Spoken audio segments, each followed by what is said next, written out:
showdown is expected in that regard as well. But for now, we move on to the other story that we're tracking, and this is coming in from Sambhal, where remember on Sunday there was violence in Uttar Pradesh's Sambhal over a survey. 4 people were killed, 20 policemen were injured, and today Republic has accessed exclusive CCTV visuals where the visuals on your screen have unmasked the rioter, where he's seen with a pistol. Now, all of these visuals are a proof that the Sambhal violence was an orchestrated violence, was a pre-planned violence, and it just did not happen in fit of an anger over a survey.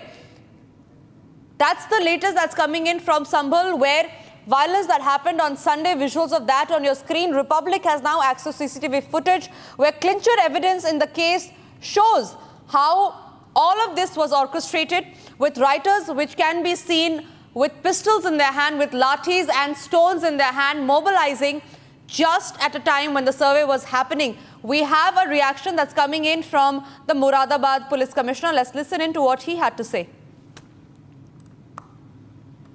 देखिए, अभी तक इस मामले में जितने 7 FIR हुए हैं, आगे भी अभी कार्रवाई जारी है। 27 लोग गिरफ्तार भी किए जा चुके हैं, 74 लोग चिन्हित किए जा चुके हैं। बाकी लोगों को चिन्हित करने का काम चल रहा है। उन सभी लोगों के फ़ोटोज़, वीडियोज़ हमने निकाले हैं, लोगों के बीच में सर्कुलेट कर रहे हैं ताकि लोगों की मदद से इनको पहचाना जा सके। जिन 74 लोगों की पहचान हुई है उसमें वहाँ के नागरिकों ने काफ़ी हमारी मदद की है और आगे भी बहुत उनसे मदद मिल रही है। इसीलिए हम इनके सारी तस्वीरें जारी कर रहे हैं ताकि जो भी इस बलवे में, इस उपद्रव में शामिल है, उन सभी लोगों की पहचान की जा सके और पुलिस की पड़ताल आगे जारी है। इसमें FIR तो जो हो चुकी है वो हो ही चुकी है। इसमें हर एक एंगल पे हम इसकी पड़ताल कर रहे हैं। कई सारी चीज़ें हैं इसमें आ रही हैं, उन सभी पर बारी बारी से हम जांच कर रहे हैं। सारे साक्ष्य इकट्ठे किए जा रहे हैं। जब एक बार साक्ष्य इकट्ठे हो जाएंगे तो सभी लोगों की पहचान हो जाएगी।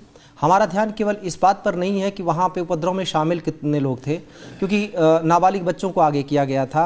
उसमें छतों पर से महिलाओं को पत्थरबाजी में शामिल किया गया था। बहुत सारे लोग उकसावे में थे।